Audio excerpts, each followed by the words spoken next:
A la hora que ordenen, yo a sus órdenes, ¿eh?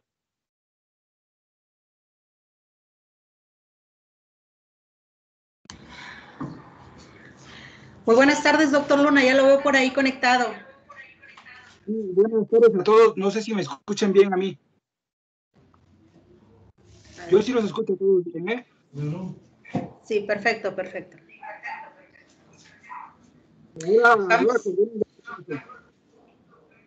Vamos a dar unos minutitos para que se conecten los demás cursantes, perdón, integrantes, y ya daremos inicio a la conferencia. ¿Le parece, doctor? Perfecto, muchísimas gracias por la invitación y saludos a todos. Veo que hay algunos amigos que conozco por ahí. Para mí, la verdad es que es agradecido con la invitación y en lo que yo pueda compartir con todo gusto. Muchas gracias.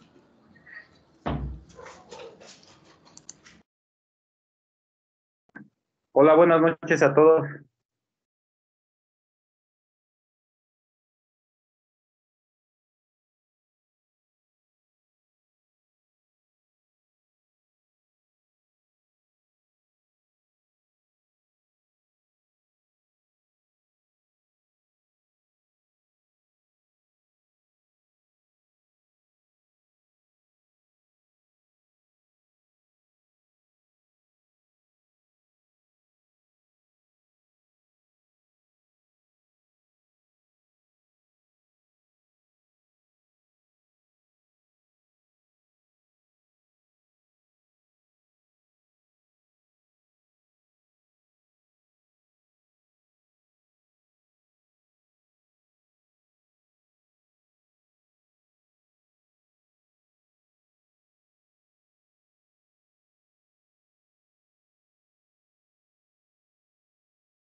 Señores, buenas noches.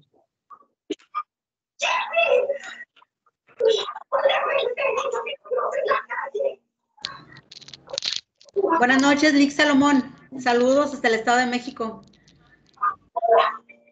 Igualmente. Buenas noches a todos. Tierra Red. Yo solo quiero ayudar. Ya extraño esos vuelos allá de Monterrey.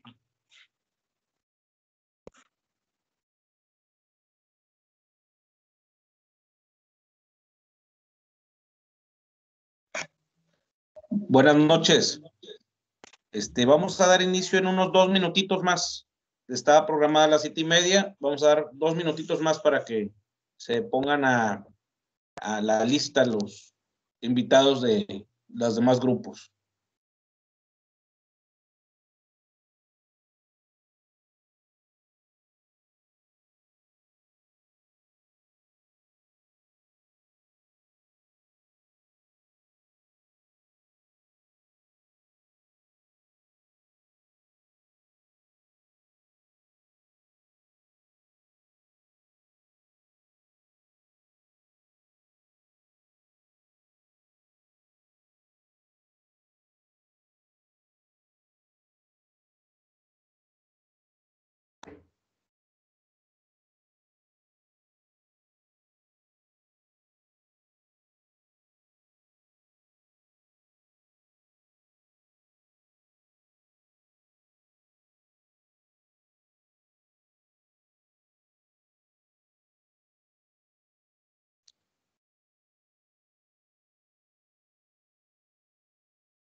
Bueno, buenas noches a todos. Les damos la bienvenida el día de hoy, 22 de marzo del año 2021, a esta magistral ponencia con un invitado especial que nos acompaña desde la Ciudad de México, doctor Gabriel Luna. Es un honor tenerlo en este quórum de abogados que desde la Sultana del Norte y en varias partes del país estamos enlazados, y con mucho gusto le damos la bienvenida. Aquí nos acompañan nuestro presidente nacional del Colegio de Abogados, el doctor Jesús Jorge Manzanares Cienfuegos, el vicepresidente, el doctor Pedro García Cantú, y su servidor Héctor Sánchez, actual presidente de la Comisión del Jurídico para el Pueblo. Es un honor tenerlo en este quórum, en esta mesa de trabajo que el día de hoy nos va a compartir un tema de gran interés para aquellos que litigan la materia penal, la prueba ilícita en el sistema penal acusatorio. Sabemos de su trayectoria en la Ciudad de México. Yo, su servidor, soy seguidor de sus páginas de Facebook, y sabemos de su trayectoria como maestro en el sistema penal acusatorio y doctorado también en el sistema penal acusatorio. Y es un honor tenerlo en este quórum, en esta mesa de trabajo el día de hoy. Es cuanto. Muchas gracias, doctor. No, al contrario, para mí es un honor ver cómo ustedes se inspiran a seguir creciendo juntos. Mi lema, que todo el mundo me conoce, es eso, crecer juntos. El que hace un equipo de trabajo tiene más oportunidades de crecer que aquel que es egoísta y no comparte nada. Mi reconocimiento para todos. Tengo la fortuna de conocer a algunos de ustedes, sobre todo a la maestra Yesenia, a la maestra María del Carmen, a mi amigo Dagoberto, a Héctor. Sí los ubico a varios de ustedes, y la verdad es que agradecido con la invitación. Yo creo que es súper importante platicar del tema de prueba ilícita, porque el litigante tiene que tener a la mano todas esas cuestiones al momento, ya sea de una audiencia inicial, alegarlo ante el Ministerio Público, alegarlo en una audiencia intermedia, alegarlo en un alegato de clausura, en una apelación, un amparo indirecto. No hay un momento oportuno, tal y como lo dice el artículo 97 del Código Nacional de Procedimientos Penales. Es importante también establecer los antecedentes.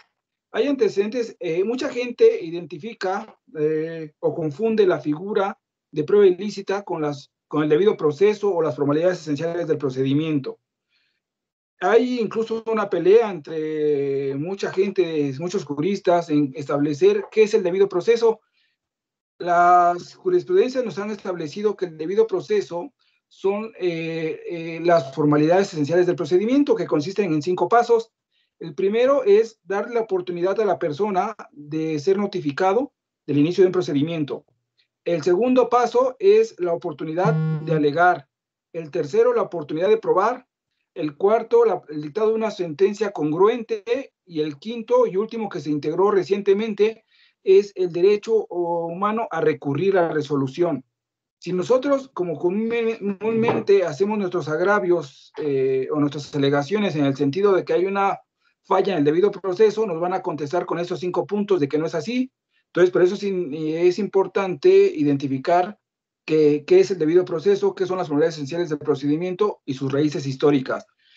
Para mí es importante establecer como raíz histórica del debido proceso la historia de Juan Sin Tierra. La historia de Juan Sin Tierra es una historia que tiene cientos de años, donde la Carta Magna se convirtió en la base de las libertades y derechos civiles en el mundo democrático moderno. Ese logro fue hace 8 siglos, estamos hablando, antes de esa situación, prácticamente todos los reyes, a las personas poderosas podían hacer lo que quisieran, y a partir de esa carta de Juan Sin Tierra se reguló el debido proceso, se reguló, fue un convenio, un derecho reconocido por esta Carta Magna, que pasaría a formar parte de las constituciones de todas partes del mundo, así como de los tratados internacionales, estando la prohibición de que el soberano y sus representantes se apropiaran arbitrariamente de cualquier tipo de propiedad o de las vidas humanas. También es importante que se vean los precedentes de Estados Unidos. Los juristas de toda Latinoamérica, del mundo hispano, hemos hecho copia prácticamente del sistema norteamericano, que ya el sistema norteamericano se basa en historias de precedentes, diferente al sistema constitucional que nosotros tenemos. La noción de prueba ilícita fue en 1914 con el caso Witts contra Estados Unidos. El caso Witts contra Estados Unidos fue un error donde la policía de Kansas City fue condenada por usar los correos con el propósito de transportar boletos de lotería en violación al Código Penal. En el momento de su detención, los policías fueron a la casa de Witt para registrarla. Un vecino les dijo dónde encontrar la llave, los policías entraron en la casa y al final de cuentas la Suprema Corte de Justicia, en protección a las enmiendas cuarta, quinta y sexta, determinaron que era una prueba ilícita y esas pruebas que habían encontrado de manera ilegal se les restó valor probatorio. Otro caso importante, el segundo, fue en 1920, el caso Silverstone Lumber contra Estados Unidos. Silverstone intentó evadir el pago de impuestos y los agentes federales incautaron ilegalmente libros de impuestos de su compañía y crearon copias de los registros. La cuestión en ese caso es que si los derivados de esas pruebas ilegales son admisibles o no en los tribunales, se determinó por la Suprema Corte de Justicia de la Nación en 1920, el segundo caso relevante para la historia de la prueba ilícita.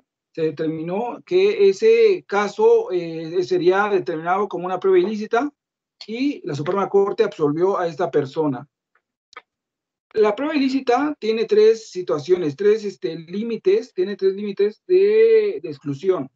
El primer límite de exclusión es el descubrimiento inevitable, el segundo el vínculo atenuado y el tercero la fuente independiente. El descubrimiento inevitable, el caso más importante de Estados Unidos, hablando de la historia es de 1984, el caso Nix contra Williams. Es un caso donde se creó la situación del descubrimiento inevitable, tomando en consideración que Robert Williams, un paciente mental fugado, asesinó a Pamela Powers de 10 años después de secuestrarla. Habla de una confesión que hace la policía sin la asistencia de un defensor. ¿Qué se determinó? Esta persona incluso confiesa y dice, la persona está muerta en tal lugar, pero como la policía ya había hecho investigaciones y ya tenía una línea de investigación hacia ese lugar, incluso ya estaban cavando en ese campo donde fue encontrado la persona muerta, la Suprema Corte de Justicia determinó que era un caso de descubrimiento inevitable, que aunque la persona no hubiera declarado o confesado el lugar de la detención, pues de todos modos se hubiera llegado al descubrimiento de esa situación. Hay el otro, son tres situaciones. La otra situación es la del vínculo atenuado.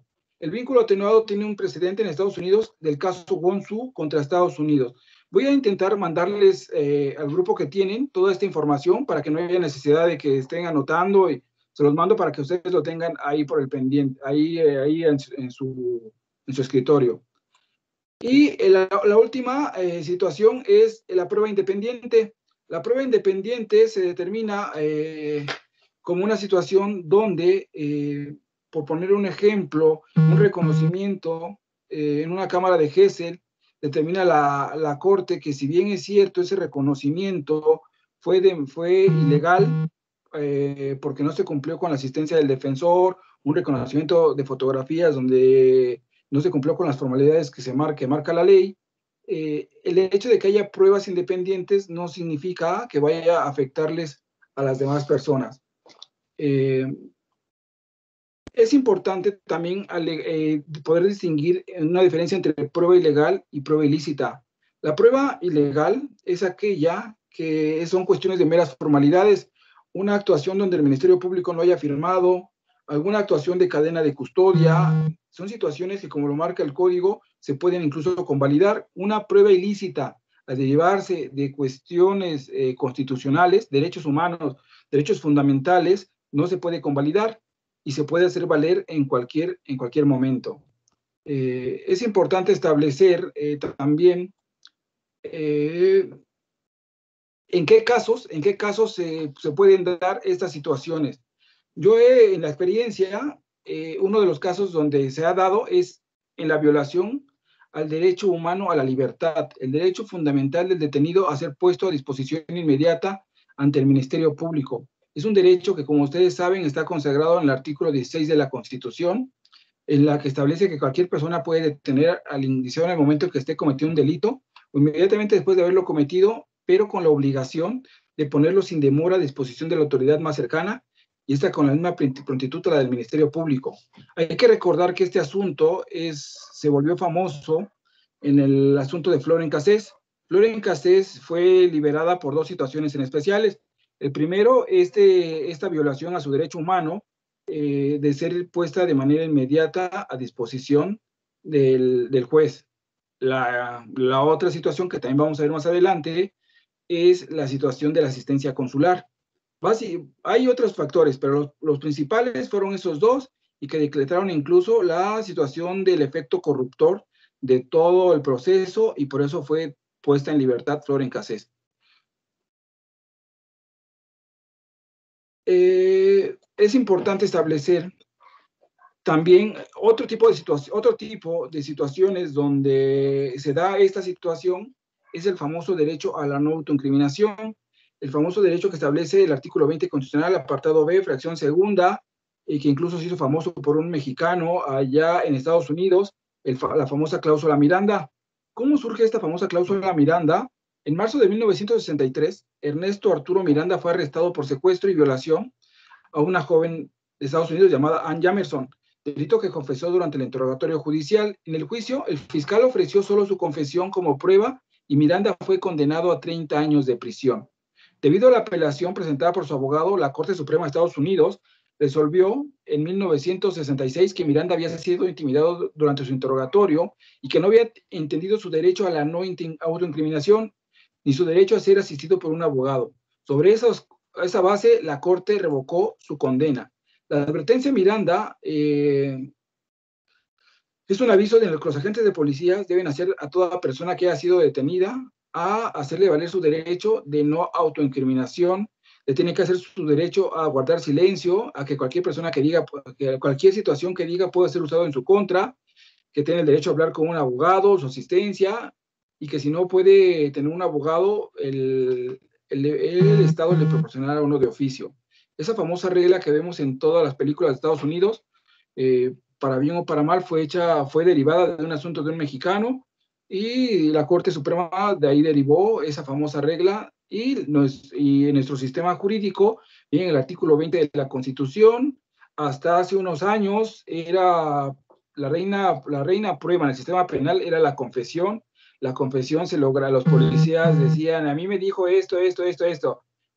Situación que cuando menos aquí en Ciudad de México, no sé, en Monterrey, se respeta ahora mucho y no se le da ningún valor. He litigado en varias partes y en todo el mundo donde he ido se le da mucho respeto a esta garantía. Hasta hace poco no había ese respeto.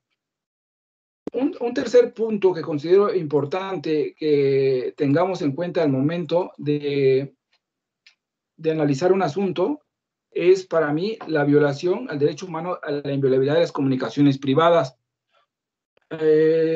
Para que sea permitido una incorporación como prueba de una comunicación privada, tiene que ser aportado por una de las personas que intervinieron o derivado de la intervención policíaca o de técnicos, pero con la autorización de un juez federal autorizado. Hay órganos ya especializados en materia federal para poder autorizar esta situación. A mí en lo personal también me ha tocado mucho donde a personas que he defendido, los policías les revisan su teléfono, le encuentran algún tipo de situación y los han involucrado. Tuve un asunto donde a uno de los muchachos le encuentran un video pornográfico y lo acusaron de pornografía. Lo acusaron de pornografía y fue hasta en la apelación donde se hizo valer esta violación del derecho humano a la inviolabilidad de las comunicaciones y de que el policía no puede, ni el Ministerio Público, sin autorización de un juez, pueden meter mano en ese teléfono, su chip o cualquier otro accesorio, y fue que se logró su libertad. Por eso es importantísimo que tengamos muy en claro ese tipo de situaciones. Una de las tesis más importantes, se las voy a mandar todas estas, pero dice la tesis 2021-481, inviolabilidad de las comunicaciones privadas. Dentro de estas no se ubican las realizadas a través de teléfonos públicos, por lo que la información obtenida de estos no es violatoria de un derecho humano, por ser de un teléfono público. La 2019-633 establece inviolabilidad de las comunicaciones privadas. La prueba que se extraiga de un teléfono móvil y su microchip o la que derive de esta debe ser considerada ilícita y no podrá ser tomada en cuenta en contra del detenido cuando, a pesar de estar judicializada la carpeta de investigación, no se cuente con autorización judicial. La 2015-198 establece inviolabilidad de las comunicaciones privadas. Si la víctima del delito es menor y quien ejerce la patria potestad sobre este ofrece como prueba el teléfono móvil del infante, el que sobre mensajes entre este y el inculpado, ello debe entenderse como si el menor le hubiera llegado al sumario y por ende que como participante en la comunicación develó la información contenida en él, liberando el obstáculo de su privacidad. Por tanto, los medios extraídos no deben excluirse por considerarse que se obtuvieron ilícitamente. Aquí lo importante es establecer, tener en cuenta que cuando tengamos una situación así, hacer valer ese derecho humano a la inviolabilidad de las comunicaciones. A mí me ha funcionado y por eso hago esa mención. El cuarto punto que yo establecería sería la inviolabilidad de las comunicaciones. Perdón, la inviolabilidad del domicilio. La inviolabilidad del domicilio viene protegido como un derecho humano en la Constitución. No sé, allá en Monterrey, aquí en Ciudad de México, de repente es común que los policías se metan a la fuerza a las casas, situación que está prohibida. En ningún caso se puede permitir una intromisión al domicilio, como dice el artículo 16 constitucional, si no es por orden de un juez. Solamente establece el Código Nacional que hay excepción cuando está la autorización de un habitante o cuando exista peligro de vida para una persona en el interior. Son las únicas situaciones. En un caso que también me tocó, llevé el asunto de un delito de falsificación de documentos. En ese delito de falsificación de documentos, los policías entraron a la fábrica, una colonia muy conocida acá, Santo Domingo, entraron a la calle Santo Domingo, a esa fábrica, pero yo le alegué que era una inviolabilidad de comunicaciones y el juez determinó que tenía razón, que no se pueden permitir cateos disfrazados. Si no existía alguna situación de peligro, el Ministerio Público estaba obligado a recabar ese permiso para entrar al domicilio y poder entrar lícitamente. Como se declaró que era una prueba ilícita, estas personas salieron en libertad. No sé si quede claro también este punto. También me ha tocado ver en situaciones de calificación de legal a detención, de repente se cuenta con videos caseros o videos de cámaras de C2, C4, C5, y se pueden incorporar y demostrar que los policías entraron sin ningún permiso de ningún habitante, siempre y cuando no haya ese peligro de muerte de alguna otra persona, y al violentarse ese derecho humano, se ha decretado de ilegal esa detención por esa intromisión y por esa prueba ilícita de inviolabilidad del domicilio. Otro punto importante para mí es el famoso reconocimiento ante la Cámara de Gesell. El reconocimiento ante la Cámara de Gesell tiene que ser, uno, con la presencia del defensor. Hasta hace 5 años es que se guarda ya mucho esa formalidad. Antes siempre se hacía incluso con personas de confianza o sin ningún defensor. El Ministerio Público iba y decía, a ver, ¿a quién reconoces? Di que reconoces a este. Incluso muchas veces se contaminaba la prueba porque les mostraban una fotografía de las personas que supuestamente iban a identificar a la supuesta víctima, y pues la víctima ya iba y reconocía a la persona que le fue mostrada. Un punto importante es cuidar que no haya esa inducción. Otro segundo punto es cuidar que esté la asistencia del defensor. Si no está el defensor, es una prueba ilícita. Otro tercer punto que establece el Código Nacional es que esa diligencia debe ser hecha por un ministerio público distinto al que lleva la investigación, para presumir que no hay un interés en condenar.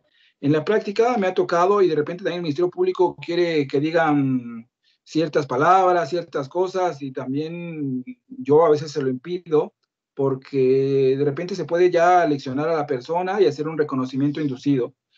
También hay que recordar que el muchacho, que tiene que ser con personas con características y vestimenta similares a la persona que van a identificar, porque muchas veces ponen a la persona, a nuestro representado, pero ponen a 4 policías vestidos de azul, y aunque a veces los policías parezcan más delincuentes que el delincuente, pues se presume que el único que no es policía es la persona presunto delincuente.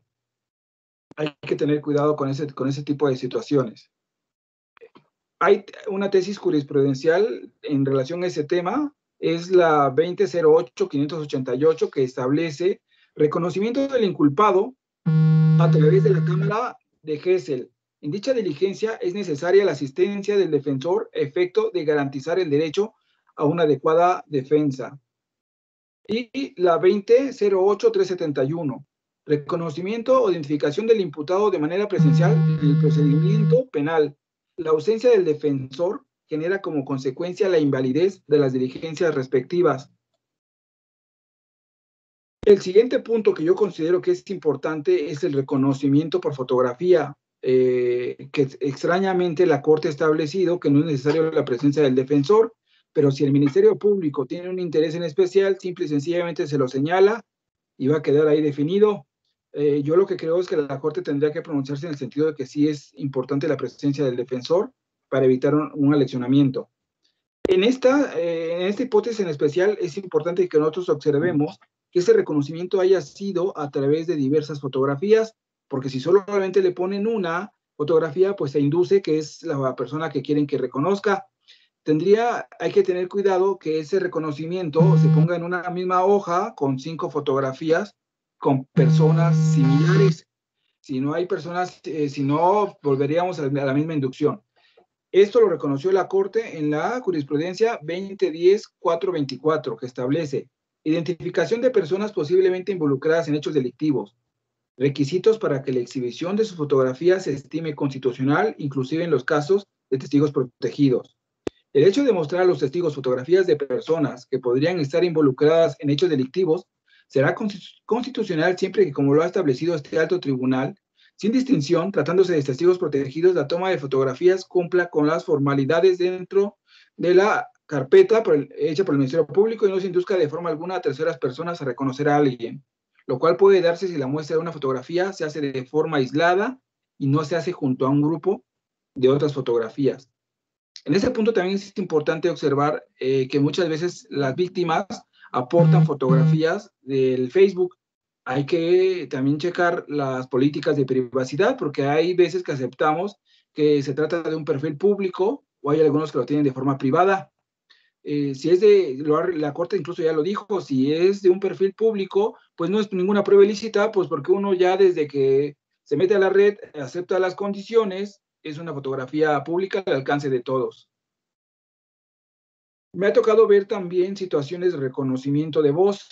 El reconocimiento de voz, me ha tocado ver aquí en tribunales colegiados que ese reconocimiento de voz se ha declarado ilegal por la no asistencia de un defensor. Todo depende cómo los magistrados y jueces quieran verlo.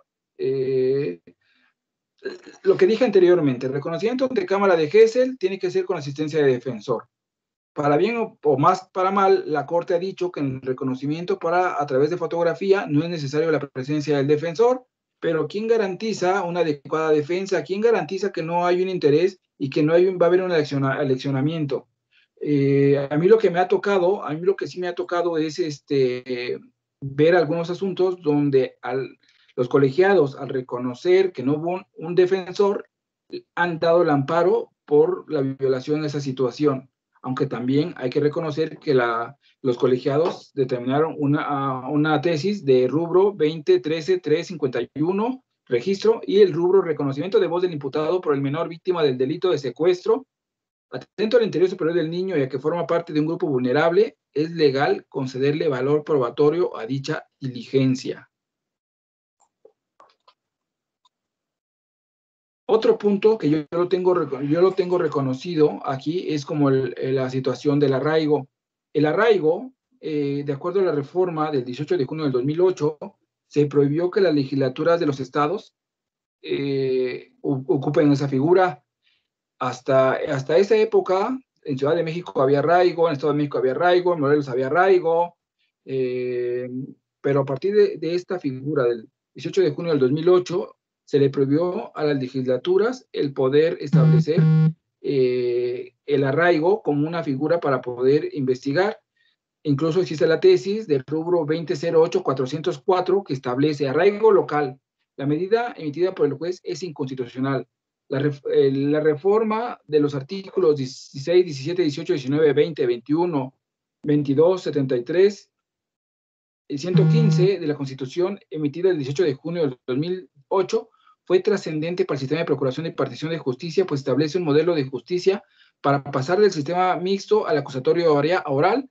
Además, introduce la figura del arraigo a través del cual se permite limitar la libertad personal bajo ciertos requisitos que la propia Constitución señala. Pero esa solamente está facultado la legislatura federal, y sí existe el arraigo federal. Aquí está detrás del Hospital Siglo XXI, el centro de arraigo, la colonia de doctores, sí existe, pero solamente para materia federal. Si se hiciera para fuero común, no valdría. Y si se hubiera hecho con anterioridad, y todavía conocemos amparos, porque hay que recordar que las reformas de la Ley de Amparo 2013 se vencerá todavía y seguirán habiendo algunos asuntos que, derivados de esta prueba de arraigo, ataquemos esa prueba como ilícita y se declare esa prueba como inconstitucional. En relación a otro punto, el punto número 9 que yo establezco es la adecuada defensa. ¿Por qué es importante la adecuada defensa? Porque la adecuada defensa es un derecho humano a tener la asistencia de una persona con cédula profesional y con capacidades para poder ejercer efectivamente una adecuada defensa.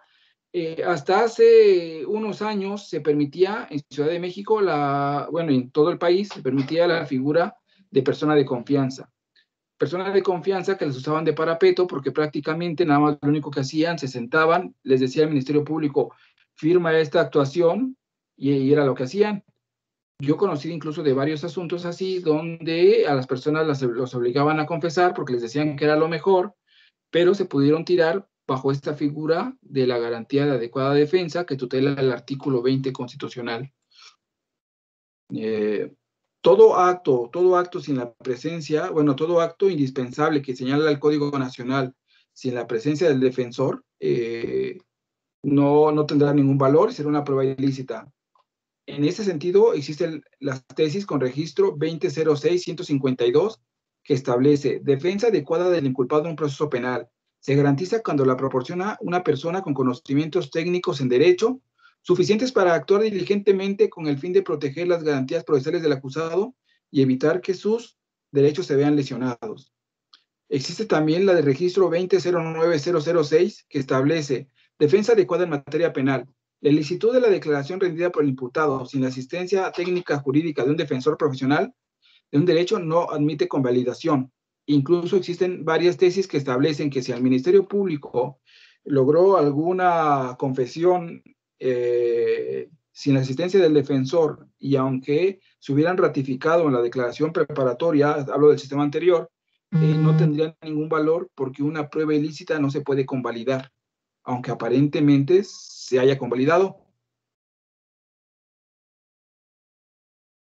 Otra violación para mí importante es la violación de la importancia de revisar el cateo.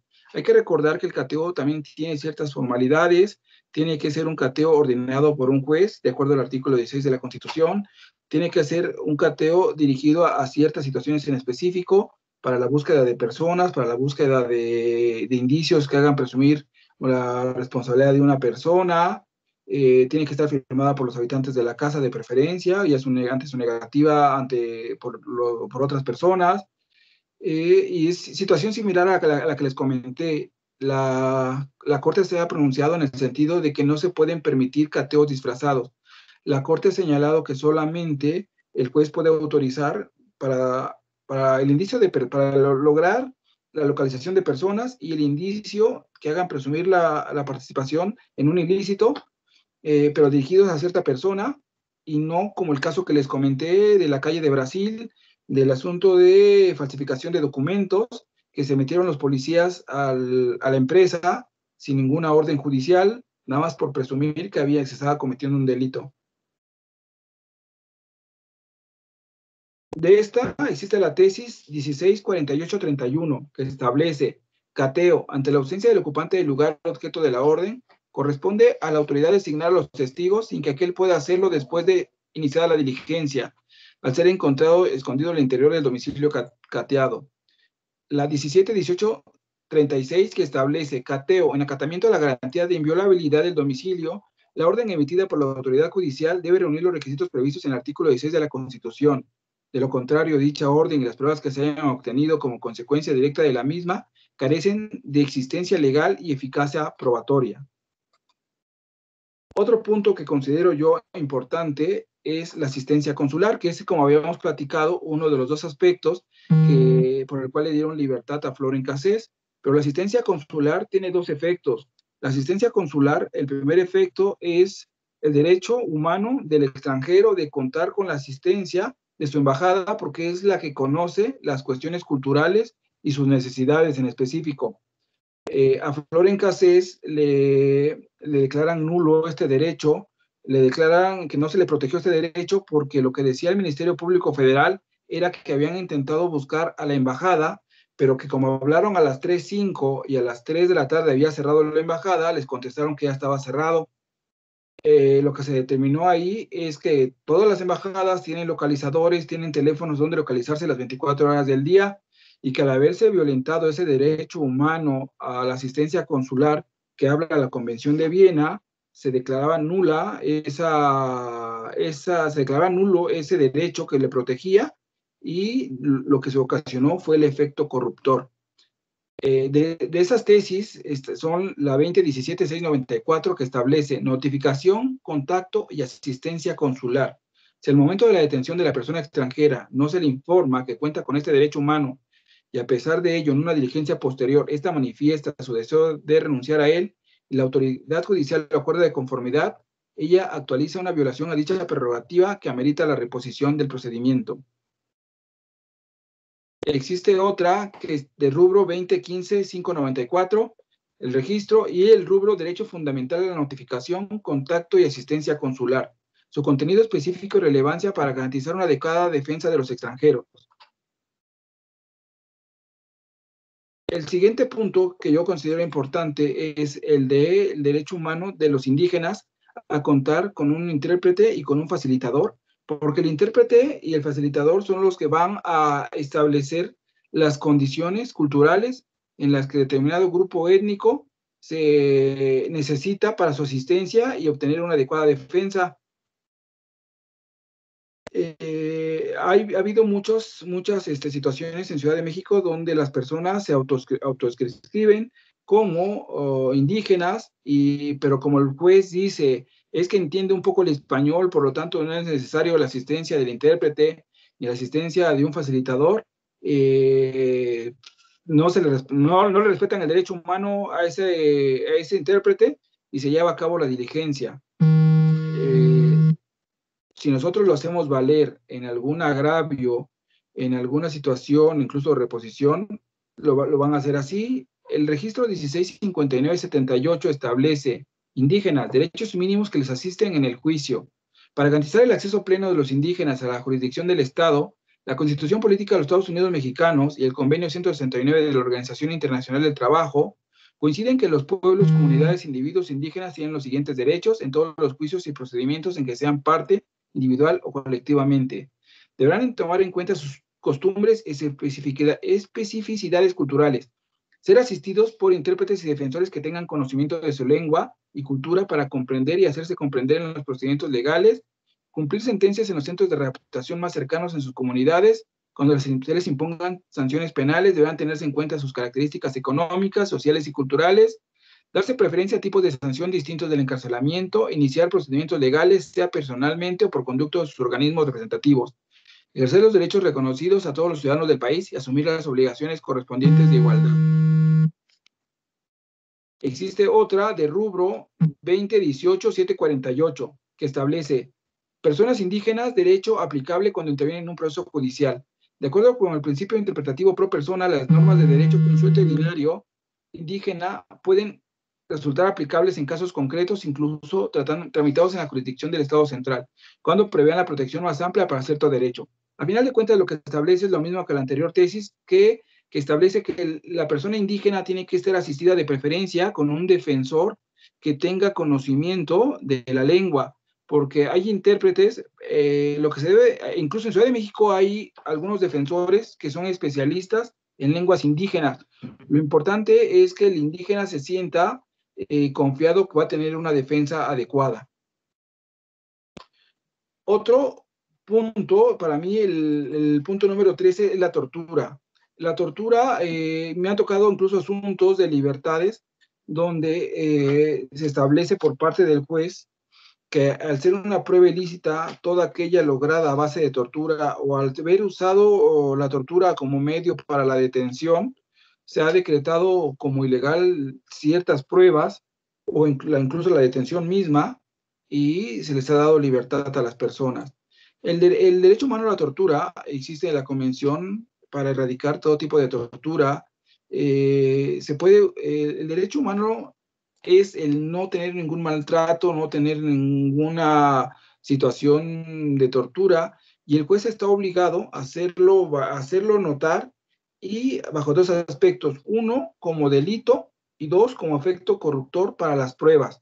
Como delito está obligado en cualquier momento del procedimiento que el imputado diga que fue torturado o tenido maltrato, está obligado a denunciar, a darle vista al Ministerio Público para que proceda para la investigación de un delito. Por eso es importante la situación de la tortura. Otro aspecto es la declaración de la víctima. Es un punto importante que a la víctima se le haga saber que tiene ciertos derechos. Entre ellos está el derecho a no declarar en personas que tenga algún tipo de relación familiar o de amistad muy cercana. Entre otros, también está el derecho a, si es menor de edad, por ejemplo, estar asistido de un familiar o estar asistido de un perito en psicología que lo asista durante su testimonio. Me ha tocado ver a mí incluso en asuntos donde la víctima es menor de edad, y al notar que no están acompañados de un familiar o de un psicólogo, si se le hace notar al juez esa situación, incluso en audiencias de vinculación, si pedimos el incidente de nulidad procesal de esa prueba, pues va a proceder y se va a quedar sin efectos. Imaginemos que es la única prueba que hay en contra de una persona, y si su declaración no vale por no reunir las formalidades, pues la persona se va a ir en libertad. Acabo de tener una audiencia donde yo le hice precisiones y aclaraciones a la Fiscalía antes del debate de la vinculación, y le preguntaba esta situación, su señoría, que la Fiscalía me aclare quién es la persona que acompañó a la menor de edad. Y la Fiscalía contestó: no la acompañó nadie. Que nos diga si aparte de algún familiar la acompañó algún psicólogo que la asistiera durante su declaración. Y como no la acompañó, pedimos que a través del artículo 97 se declarara esa prueba como ilícita. La declaró el juez y el resultado fue un auto de no vinculación a proceso. El último punto, el punto número 15, que considero importante establecer, es la famosa detención ilegal. Hay que recordar que el derecho humano a la libertad es muy importante. El derecho humano a la libertad solamente puede tener como excepción una orden de aprehensión, la flagrancia o el caso urgente. Si no se reúnen esos requisitos, pues podemos pedir que se declare como prueba ilícita, y al pedir que se declare como prueba ilícita, el resultado sería la libertad de nuestra persona, incluso en el primer segmento de la audiencia inicial, que sería en ese control de legal a detención, al no acreditarse alguna situación de control de detención. Son los puntos, mi estimada amiga Yesenia, que considero que son importantes. No sé si tengan alguna duda a los demás. Gracias, doctor. ¿Alguna pregunta que tengan alguna duda sobre el tema? Sí, yo tengo una duda, doctor. La asistencia consular, yo había entendido que era opcional o es obligatoria. Existen dos criterios, y fue lo que había comentado, porque también me ha tocado alguna situación donde en control de legal se le alegó al juez de control que no era obligatoria, que efectivamente que es opcional, y que al haberlo hecho obligatorio violentaba su presunción de inocencia. Y se alegó y sí nos dio la razón. Es opcional, se debe de cumplir siempre y cuando la primera opción es que se le tome en cuenta el parecer a la persona. Si se le hace de oficio y se le avisa a la persona, a la embajada se está violentando su presunción de inocencia. Me ha tocado ver libertades en relación a ese punto por haberlo hecho prácticamente de oficio. Es opcional, maestra. Ah, ok, muchas gracias. Pero sí se le hace saber, ¿verdad? O sea, eso es Sí, lo que puede ser entrar en violación, que no le hayan hecho saber que tenía derecho a la asistencia consular. ese es el primer aspecto que siempre ha existido. Fue el aspecto que le dio libertad a Flora Cassés, pero por eso hablaba yo que había dos aspectos y a mí se me pasó establecer el otro aspecto. El otro aspecto es que se le tiene que tomar en cuenta el parecer de la persona, porque si no sería violatorio a su principio de presunción de inocencia. La persona es la que tiene que establecer si quiere o no la asistencia consular. Ah, ok, muchas gracias. Sí, y también me llamó la atención lo del menor de edad que debe estar acompañado de un psicólogo al momento de rendir la declaración. Yo creo que ahí debe estar muy al pendiente el abogado defensor, ¿verdad? Sí, hay un protocolo que estableció la Suprema Corte de Justicia de la Nación para las personas que actúan en un proceso judicial donde estén involucrados menores.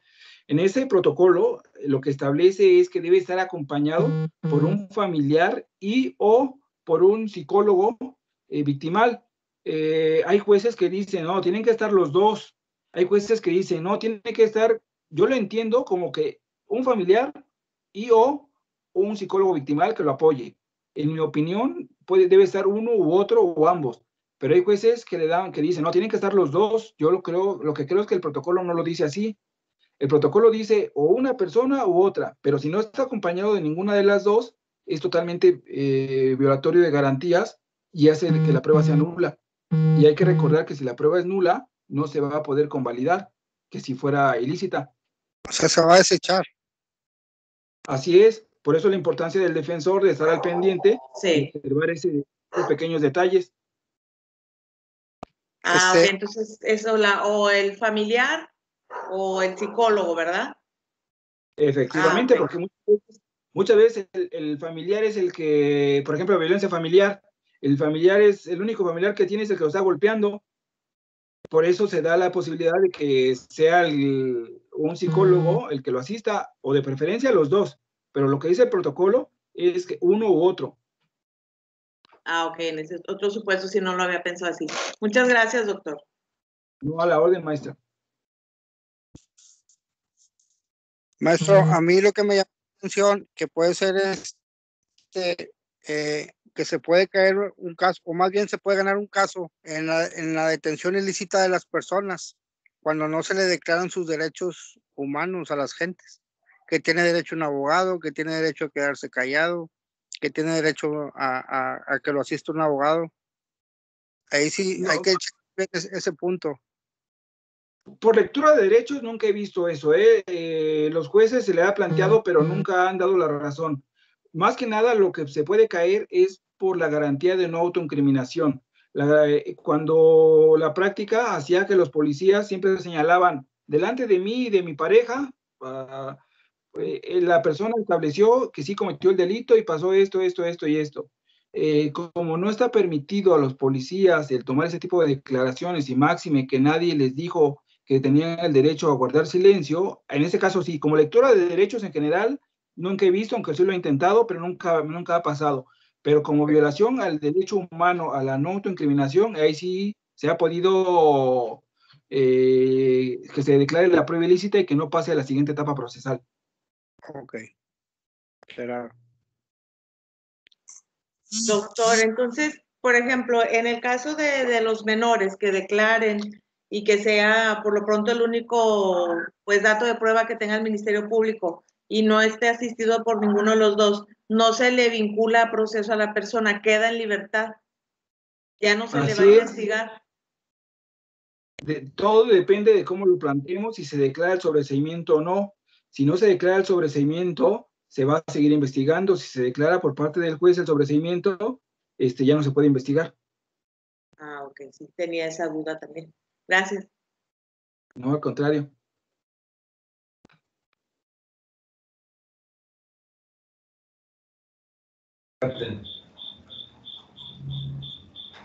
Por ahí alguien levantó la manita para participar. Licenciado Sergio. Sí, así es, únicamente es una aportación, no tanto una duda.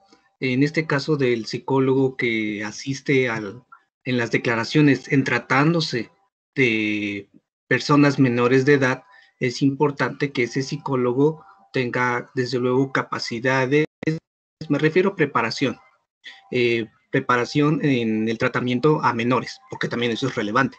No es lo mismo un psicólogo que únicamente trabaja con adultos a uno que sabe cómo llevar a cabo la actuación en tratándose de menores de edad. Eso es muy, muy importante. También puede influir, puede ser decisivo en la legalidad o ilegalidad del acto de investigación. Gracias.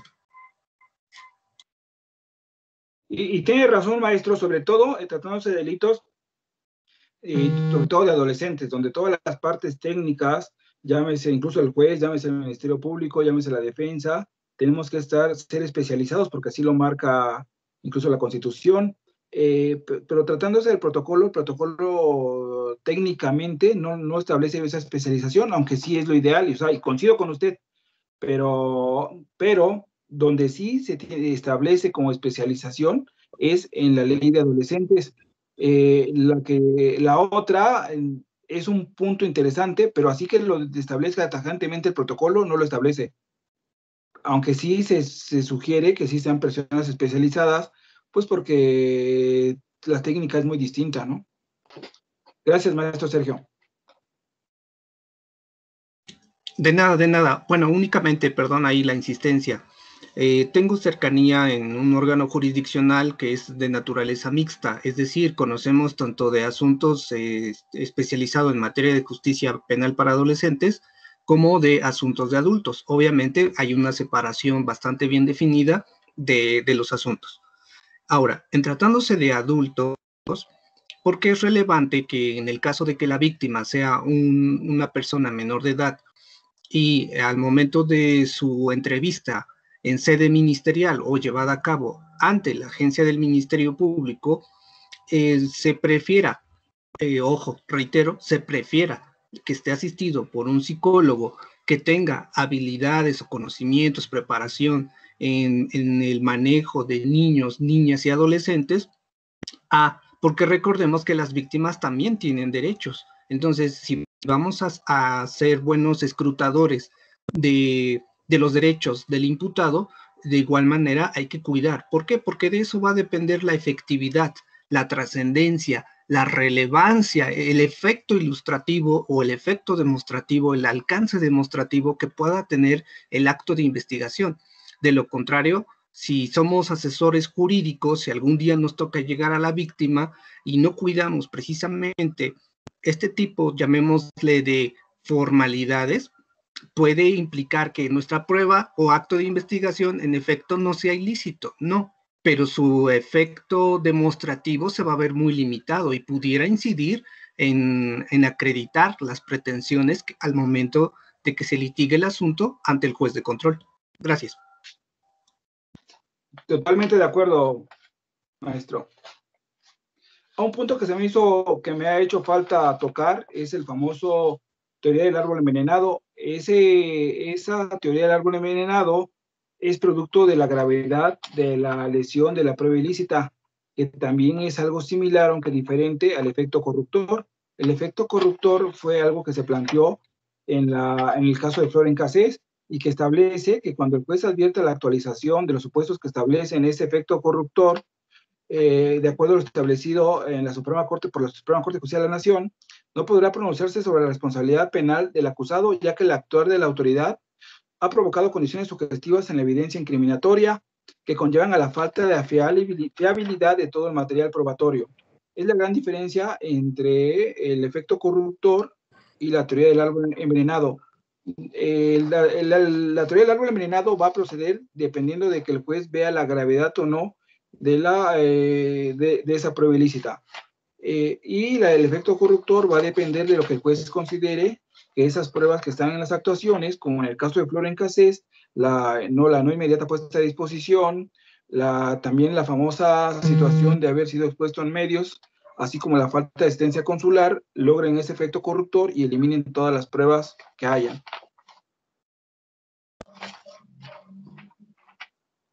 ¿Alguna otra pregunta, mi estimada maestra?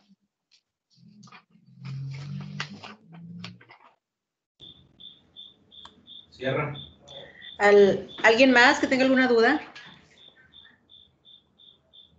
Maestro Héctor, doctor Jorge Manzanares, doctor Pedro García, maestro Nelson, maestro Dagoberto, Lick Eloísa, ¿nadie? Lick Salvador, ¿nadie? Sí, no, es una... el doctor Pedro García tiene una pregunta.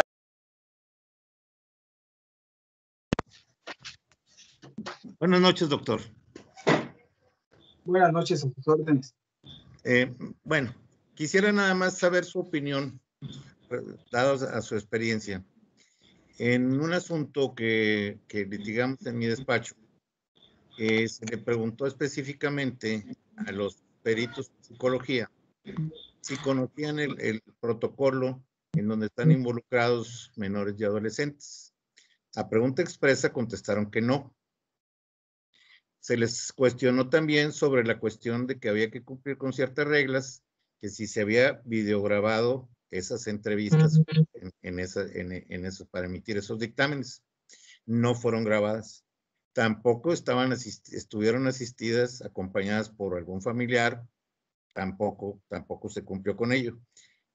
Dentro de los alegatos de clausura, su servidor mencionó todos esos incongruencias o falta de atender al protocolo. Y la realidad de las cosas es pretendíamos nosotros que no se le diera valor a esos dictámenes psicológicos, y contrariamente los jueces, el tribunal de juicio los tomó en cuenta y fue la base para que fuera condenado nuestro cliente. Nos fuimos a la apelación y pues a final de cuentas pues conocemos ahí un poquito cómo se maneja la cuestión aquí en la segunda instancia, y fue completamente, pues se confirmó la sentencia de primera instancia. En el amparo ahorita está planteado esa violación porque consideramos que es una prueba ilícita. No tenemos el resultado porque se vino la cuestión de la pandemia. ¿Cuál sería su opinión si se hicieron valer en agravio, vía agravio, todas esas deficiencias de los psicólogos? Yo creo que usted tiene la razón. Dice el Código Nacional que ninguna prueba podrá ser incorporada cuando no tendrá valor cuando haya sido incorporada en contravención a las reglas del código. Pero estamos hablando de un delito sexual, me imagino. Es una violación. Ajá, le digo, desgraciadamente, en los delitos de violación tenemos hándicaps en contra, todos los defensores, todos, hombres y mujeres defensores, tenemos ese hándicap en contra. La primera es el interés superior del menor, la perpetración oculta y sobre todo la perspectiva de género. Yo he sacado a personas en libertad, primera instancia, segunda instancia, situaciones inverosímiles, y de repente el colegiado me dice, bajo perspectiva de género, hazle caso a todo lo que ella pretenda. Yo creo que usted tiene toda la razón. Incluso desde etapa intermedia, al no seguir los protocolos, se tuvo que haber excluido ese famoso dictamen en psicología por no haber cumplido con los protocolos que marca la ley. Incluso regularmente nos dan nada más el dictamen, pero nunca nos dan las baterías, nunca nos muestran las videograbaciones que deben de tener acceso, sobre todo los peritos de la contraparte. Yo creo que esas violaciones son tan fuertes que hubieran declarado esa prueba como una prueba ilícita, como una prueba, si no ilícita, cuando menos sí ilegal, por no seguir las reglas que establecen los protocolos. Yo creo que usted tiene toda la razón. Yo pienso que este tipo, en el caso concreto particular que se expone, pienso que no es saneable esa prueba porque ya fue desahogado en juicio.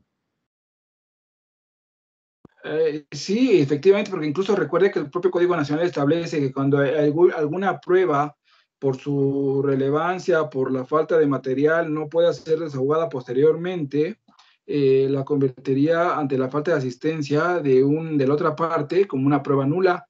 En caso de que se pudiera repetir, que fuera saneable, pues la niña perfeccionaría lo que ya dijo, el perito también perfeccionaría su dictamen. Yo creo que tiene razón, que no es saneable, y yo creo que si no es ilícita, cuando menos si es ilegal esa prueba, por contravenir las reglas del código, por contravenir el protocolo de la Suprema Corte de Justicia que establece de esa grabación para no revictimizar, que esa es la parte que por eso se pide que se graben para que no se revictimice a la víctima. Yo creo que tiene la razón, maestro Pedro. Por último, doctor, mire, no sé, pienso que usted tiene pleno conocimiento de ese protocolo. Yo creo que el contenido aquí, los jueces los obliga a cumplir con ciertas circunstancias que están imposibilitados para poder atender, en virtud de que como no cuentan con las carpetas de investigación, están impedidos. Creo que ese protocolo debería de ser revisado para poder hacerle los ajustes correspondientes, las modificaciones correspondientes, porque si lo revisamos acuiciosamente, los jueces están completamente fuera del acceso para poder llevar a cabo lo que les exige dicho protocolo. Mi principal crítica al sistema, ¿cuál es? Que los jueces no tengan acceso a toda la carpeta, a todo el expediente anteriormente, porque muchas veces los jueces daban libertad sobre las situaciones que nadie vio. Había ocasiones en que éramos 10 abogados, varios MPs, y nadie se daba cuenta de las letras chiquitas. Mi crítica al sistema es que el sistema pareciera que es más cuestión de habilidad de las partes técnicas que de justicia. En mi opinión, cuando se le quitó esa facultad a los jueces de conocer de la carpeta o del expediente anteriormente, se quitó mucha justicia, maestro. Mi crítica al sistema principal es, uno, que todo es más tardado ahora; dos, la situación de ese famoso acceso, de que el juez no tenga conocimiento y tenga que depender de partes técnicas. Si un ministerio público es muy bueno y el defensor es muy malo, a pesar de que la persona sea inocente, la persona se va a quedar, o al revés. Si un ministerio público es muy malo y el defensor es muy bueno, aunque la persona sea culpable, muy probablemente se va a ir en libertad cuando no lo merezca. En mi opinión, eso no es justicia. Yo, si pudiera reformar algo, sería reformar a que tuvieran acceso a través de todas las constancias. Se me hacía más justo, maestro Pedro. Coincidimos en la opinión, maestro. No, pues yo a sus órdenes, y yo tengo el acceso a muchas resoluciones. Yo poco a poco les voy a ir mandando al grupo que tienen de WhatsApp. No soy tan buen expositor, pero a lo mejor si puedo irles aportando sentencias o algún consejo, con todo gusto estoy a sus órdenes. Maestra Yesenia, maestra. Muchas gracias, doctor. Por ahí la maestra Mireya también levantó la mano. ¿Quiere por ahí aportar algo, maestra? Sí, gracias. Respecto a lo que comentaba el compañero, a mí me queda una duda, porque en una audiencia también de una violación a menores de edad, le preguntó el abogado defensor al psicólogo de la Procuraduría que por qué no había grabado la entrevista con el menor, y porque mencionan ellos que dice que es opcional, que no es obligatorio. Fue la respuesta que le dieron, ¿verdad? El protocolo lo que marca las líneas de no revictimizar a la víctima es esa grabación. Es para evitar que prácticamente la defensa, con sus peritos, revictimice a las víctimas. Lo maneja no como opcional, lo maneja como un protocolo, como sugerencia para efecto de esa no revictimización de las víctimas. Ah, sí, tiene razón, sugerencia, no opcional. Ah, ok. Gracias, sí. Tenía esa duda, sí, es esa palabra, sugerencia. Entonces, gracias. Muy bien, adelante. Adelante, doctor. Tu micrófono, por ahí no se escucha. De acuerdo al protocolo, es exigencia que se grabe, o sea, no es opcional. Yo sí lo revisé y al menos en lo personal fue lo que entendí, que ese es un requisito para que la prueba sea perfecta. Entonces, como no se llegan nunca esas videograbaciones, ahí nos da material a los defensores para poder argumentar y oponernos a ese peritaje. Ahora, bien, hay otra cosa que también voy a molestarlo un poquito nada más, por último. Hemos visto, bueno, en la práctica lo vivimos muy frecuentemente que los peritos en materia psicológica de la Procuraduría, no todos son, ellos pueden dictaminar sobre psicología forense o psicología clínica en casos de violencia familiar. La situación es muy grave, así lo considero yo, de que la Fiscalía no tiene la especialidad, el 95% de los psicólogos o el 98% de los psicólogos no tienen. Y si nos remitimos a la cuestión de que el perito debe tener conocimientos especiales, entonces no se cumple con esa. Y hemos nosotros solicitado a los jueces locales aquí en Nuevo León y en otros estados de que no se le dé valor probatorio a estos dictámenes por no tener los conocimientos suficientes, e incluso hemos demostrado ante los jueces locales de que ningún perito de la Procuraduría local cumple con Ley Nacional de Seguridad Pública. Esa establece los requisitos para ser perito y establece también cuáles son la cuestión para la permanencia y la actualización. Y nadie lo tiene. Y los jueces nos dan como argumento ellos en sus motivaciones de que son peritos oficiales. Eso es todo lo que señalan. Entonces, para terminar, no quisiera, yo creo que posteriormente a ver si podemos tener alguna platiquita más amplia sobre algún tema específico. Pienso que sería muy constructivo que nos diera la oportunidad de poder llevar a cabo un taller para poder nutrirnos un poquito más sobre todo con la cuestión de la experiencia de usted y nosotros litigantes poder intercambiar puntos de vista. Y perdón por la interrupción. No, yo a sus órdenes. La verdad es que ustedes tienen yo sigo a varias personas, entre ellas a mi amiga María del Carmen, veo cómo, con agrado, cómo obtienen resultados positivos frecuentemente. La verdad es que yo creo que ustedes arman un buen equipo, ustedes, la mayoría son expertos en el tema. Hablando por ahí de la licenciada María del Carmen, Lick por ahí quiere opinar algo, por ahí veo su mano levantada. Gracias, mire, primeramente, sí se escucha, ¿verdad? Perfecto, sí. Primeramente, pues felicitar a mi amigo, mi admirado doctor Luna, que es, me atrevo a decir, yo creo que del mejor abogado de México. Ciertamente, doctor, hay muchas deficiencias en el sistema. Es decepcionante a veces que, no descarto que quienes están resolviendo y quienes están procurando y quienes estamos defendiendo y todos enfocados a encontrar justicia, pues somos seres humanos, ¿no?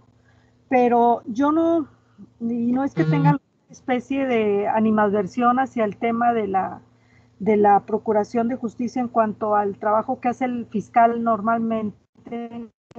Pues ellos tienen acceso a la prueba científica bajo cualquier modalidad y los abogados, muchos, yo lo puedo decir, empezamos conformándonos con lo que ellos nos pudieran aportar. Cuando en este sistema debe ser tan claro que debe ser para los dos, para las partes, el buscar la verdad.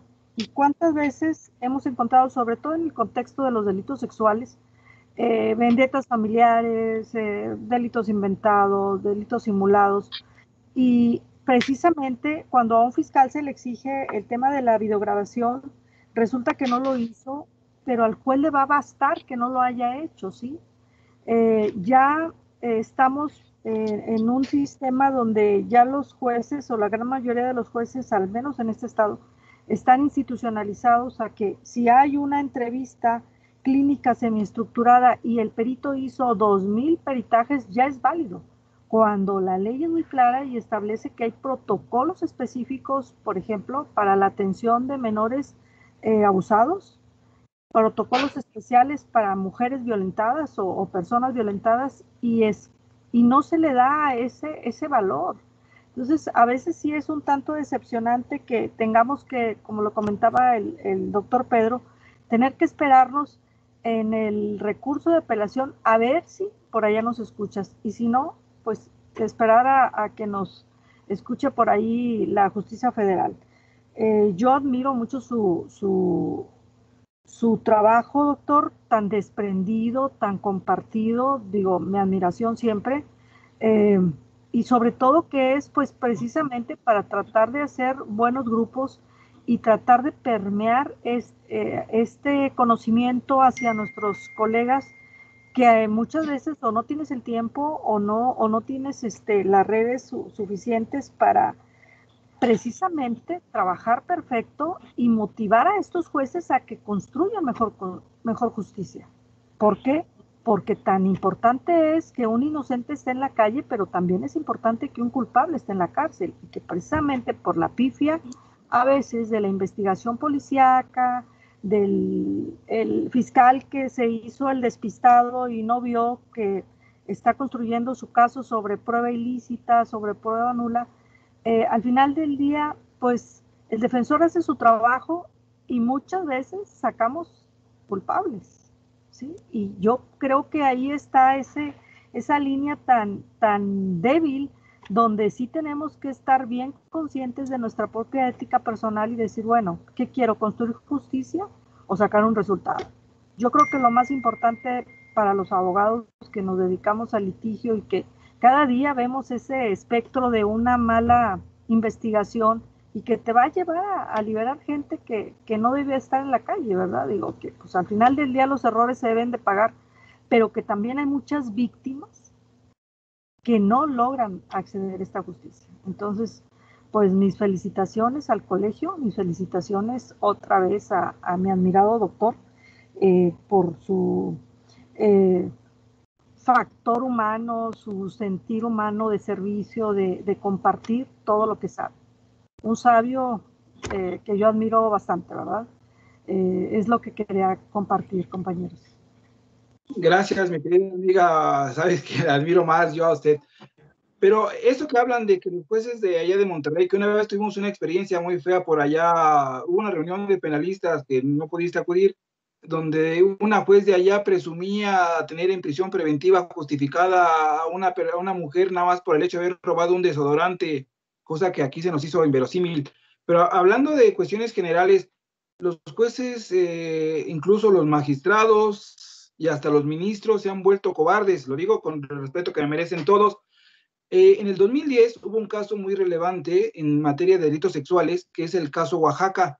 En el caso Oaxaca lo atrajo la Suprema Corte ese amparo directo en revisión porque se ponderó que era más importante el interés superior del menor, ponderándolo con la presunción de inocencia.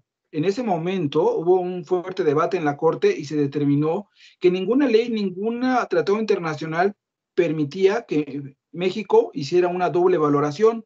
¿Por qué en todos los delitos pides que haya pruebas bastantes y suficientes? ¿Y por qué en los delitos sexuales sí permites que con el solo dicho de una sola persona, con no pruebas suficientes? Porque a veces el dictamen en psicología no es una prueba suficiente, el de medicina forense también, ese famoso himen elástico que todo el mundo tiene y es más un mito que otra cosa. Lo que se señaló en ese amparo directo en revisión fue ningún derecho, ni siquiera el interés superior del menor puede ser tener mayor grado de ponderación que la presunción de inocencia. Pero eso fue en el 2010. Después para acá han cambiado, entró la famosa perspectiva de género, que la perspectiva de género solamente son para casos en específicos, no para todos los casos. Y es lo que de repente a los abogados se nos hace falta definir. La perspectiva de género solamente debe ser usada en casos de notoria desigualdad, pero no tampoco llegar al extremo del hecho de que por tratarse de una menor, o de hombre o mujer, se le va a hacer caso nada más por ser menor o por ser mujer. Lo que la ley establece, las tesis establecen es, llámese violación, tiene que haber pruebas bastantes y suficientes, idóneas, que hagan acreditar esa responsabilidad de la persona. Porque siempre con la prueba que la basan es con la pericial en psicología. La pericial en psicología, en opinión, no debería de servir en base a 3 puntos. El primer punto es que es un dictamen técnico que no obliga al juzgador. 2, que la declaración de las personas no solamente se toma en cuenta su dicho. Y sobre todo el punto número 3 es que la sintomatología que se señalan en esos dictámenes periciales no son exclusivos de ese tipo de conductas. Ya lo dijo la maestra Carmen Vázquez, establece que la fiabilidad de un dictamen en psicología es muy bajo. Entonces, si es una fiabilidad con un grado de error muy alto, ¿por qué motivo le dan tanto valor? Bajo la situación de la perspectiva de género, que es una situación reciente, con cualquier acusación prácticamente tienes el 95% de condena. Yo les comentaba a ustedes que me han tocado situaciones inverosímiles que he defendido y que han salido, gracias a Dios, en libertad. Un ejemplo es una persona que tenía el virus del papiloma humano, tenía 3 cepas, las más agresivas, las 54, 56, 58, y la menor decía, mi padrastro me violentó 2 años, y ponía muchas cosas que son como inverosímiles. Pero esta niña estuvo mucho tiempo enferma, lo cual hacía que fuera muy fácil de contagiar, y máxime que tuvo, según esto, 500 relaciones, y la niña no estuvo contagiada, su himen aparecía como himen elástico, salió en libertad primera instancia, segunda instancia, pero bajo la perspectiva de género, los colegiados de Toluca dijeron, senténcialo, no me importa lo que diga, pero toma en cuenta por ser mujer y por ser menor de edad su dicho y senténcialo. Yo lo que creo que es que ha faltado valor a los juzgadores, por situaciones, aquí hay un asunto muy relevante donde corrieron a un juez, corrieron a un magistrado, a 2 jueces y un magistrado, los corrieron por un delito de violencia familiar. El delito de violencia familiar dice una mujer, mi esposo me pegó con un martillo en la cabeza y aparte me puso el cuchillo media hora aquí en el cuello. Y cuando lo revisó el doctor, ni tenía golpe en la cabeza, no tenía ninguna marca, y porque el juez consideró que no era razonable y dictó un auto de no vinculación, por considerar que no era razonable, corrieron tanto al primer juez, corrieron al magistrado que ratificó esa no vinculación y otro que también intervino. ¿Qué es lo que ocasiona que los jueces sean cobardes y que prefieran mejor privilegiar su trabajo, que al final de cuentas son seres humanos que tienen que llevar un dinero a sus casas, que ser valientes? Los jueces, la gran mayoría, lo que dicen es, mejor me voy por lo más fácil, regresamos al sistema anterior, donde es mejor, si te dan una libertad, que te lo dé la otra instancia, no yo. Está pasando eso, sobre todo en delitos sexuales. Esa es mi opinión, que desde los ministros, los magistrados de tribunales colegiados, los magistrados de salas penales, incluso los jueces, están siendo cobardes, sobre todo en este tipo de delitos sexuales y de violencia familiar. Esa es mi opinión, mi querida maestra. Muy bien. Muchísimas gracias, doctor. Por ahí hace un momentito levantó la mano la directora del Instituto Educativo INSUCO. Muchas gracias por acompañarnos, licenciada Sonia Castillo. ¿Algo que quiera aportar? ¿No? Gracias.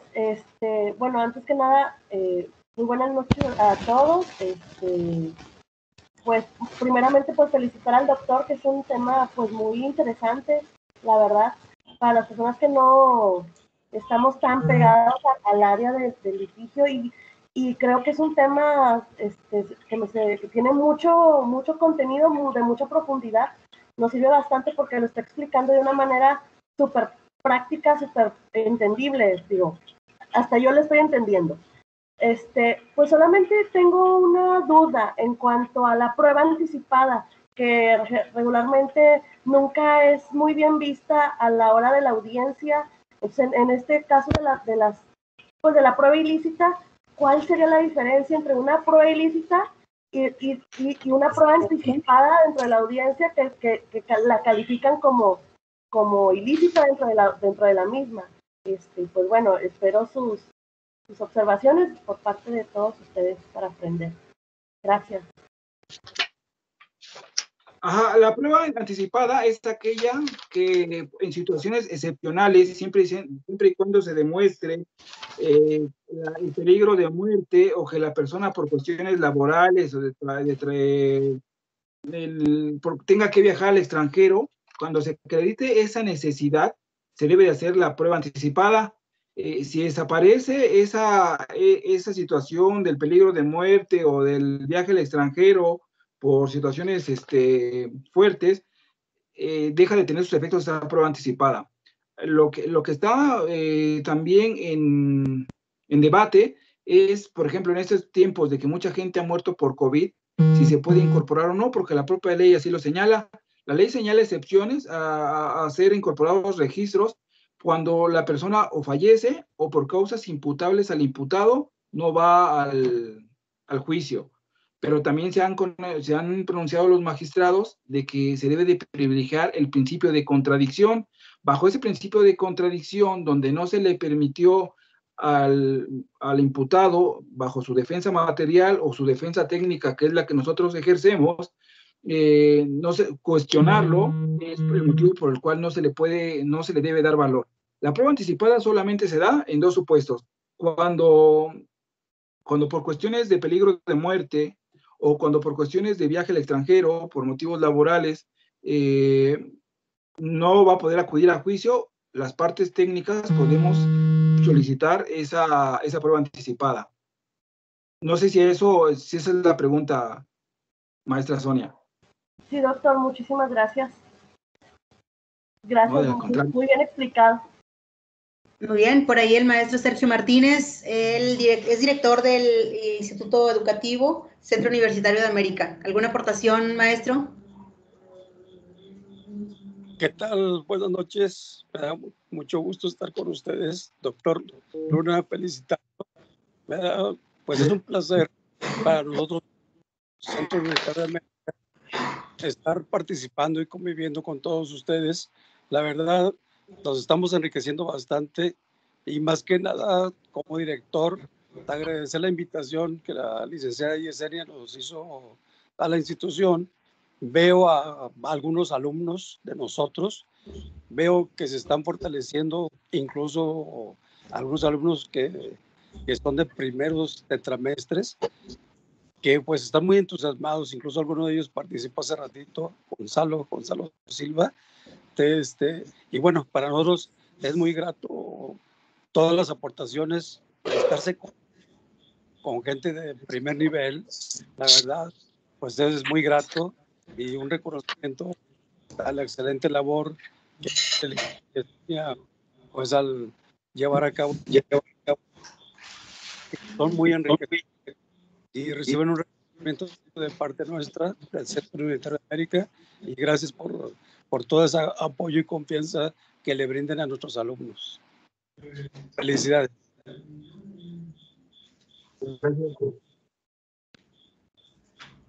Muy bien. ¿Alguien más que desea hacer alguna aportación? Gracias, maestro. ¿Nadie? Muy bien. Para dar por concluida, doctor Luna, esta sesión, esta aportación tan enriquecedora que nos ha brindado a todos los miembros del Colegio de Abogados Criminólogos del Estado de Nuevo León, a los alumnos del Centro Universitario de América y demás integrantes que se agregaron, a esta conferencia. El Colegio de Abogados y Criminólogos del Estado de Nuevo León le quiere hacer entrega de un reconocimiento virtual por su entusiasta participación. Voy a darle lectura al mismo, nada más permítame para compartir por aquí la pantalla.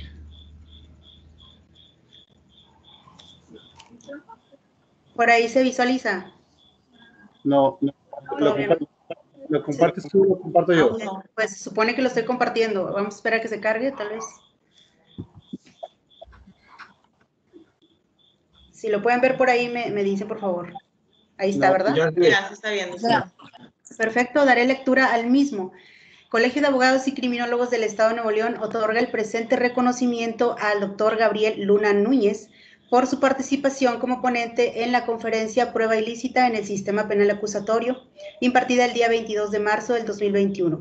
Monterrey, Nuevo León, a 22 de marzo del 2021, firmado por el doctor Jesús Jorge Manzanares Cienfuegos, presidente nacional del Colegio de Abogados y Criminólogos del Estado de Nuevo León, y por el doctor Pedro García Cantú, vicepresidente del Colegio de Abogados y Criminólogos del Estado de Nuevo León.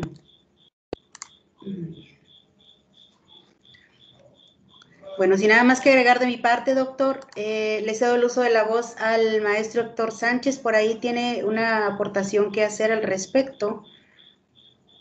Adelante.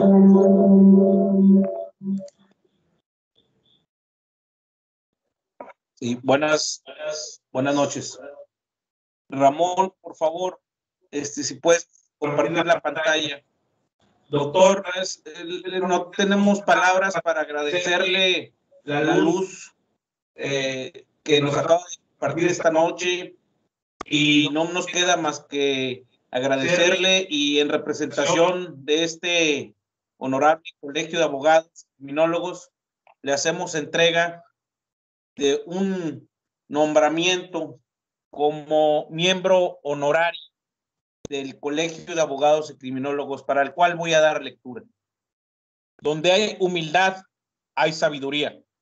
La membresía del Colegio de Abogados y Criminólogos del Estado de Nuevo León, sabedora de que al hombre se le distingue por el mérito proveniente de la constante práctica de la virtud, conocimiento, trabajo, honradez, honestidad, rectitud, estudio y lealtad, valores excelsos que lo llevan a ser un hombre digno y por lo tanto merecedor de alcanzar los estadios de grandeza, dándose estos valores en la persona de un distinguido y digno ser humano, profesionista y amigo, quien con su gesto de sabiduría y humildad ha hecho posible que nuestro colegio vea la luz de la sabiduría, por lo que en la asamblea ordinaria del colegio celebrada en fecha 22 de marzo del año 2021, se acordó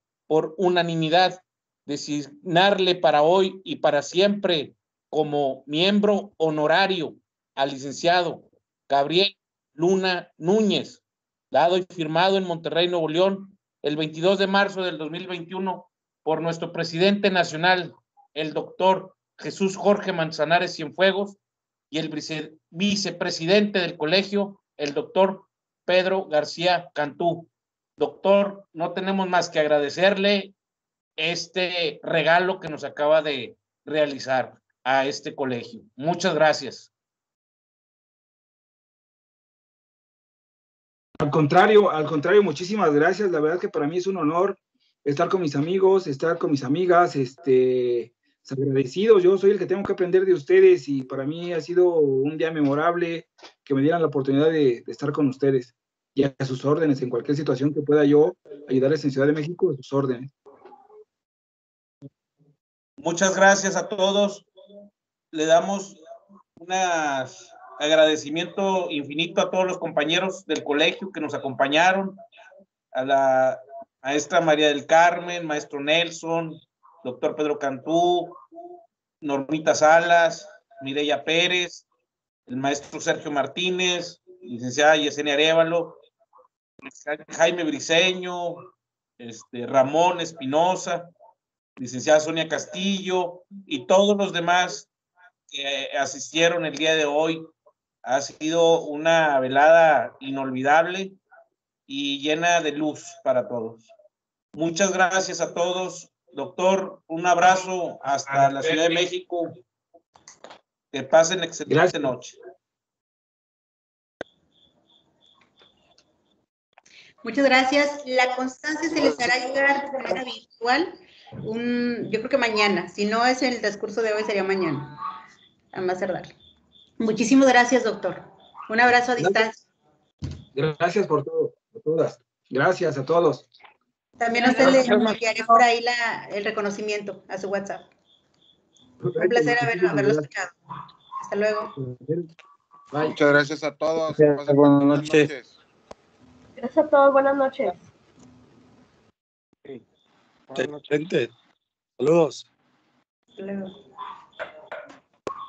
Saludos a todos. Amiga, qué buen amigo tienes.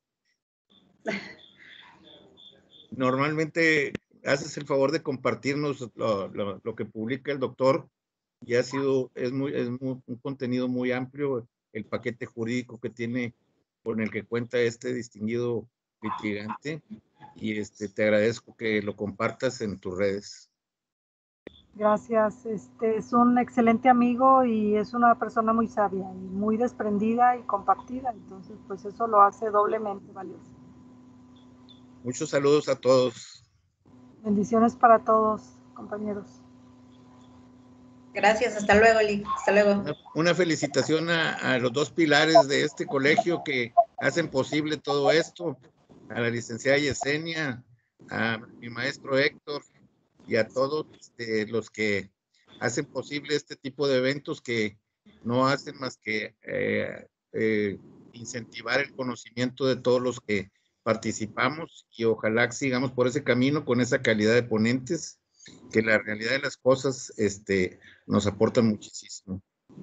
Muchas gracias, doctor. Y el próximo ponente ya lo daremos a conocer en estos días. Se publicará por ahí el flyer, una sorpresita por ahí. Qué bueno, nos da mucho gusto que sigan con ese trabajo tan bueno y muchas felicidades nuevamente. Gracias, hasta luego, Dios los bendiga. No, hasta luego. Hasta luego. Hasta luego.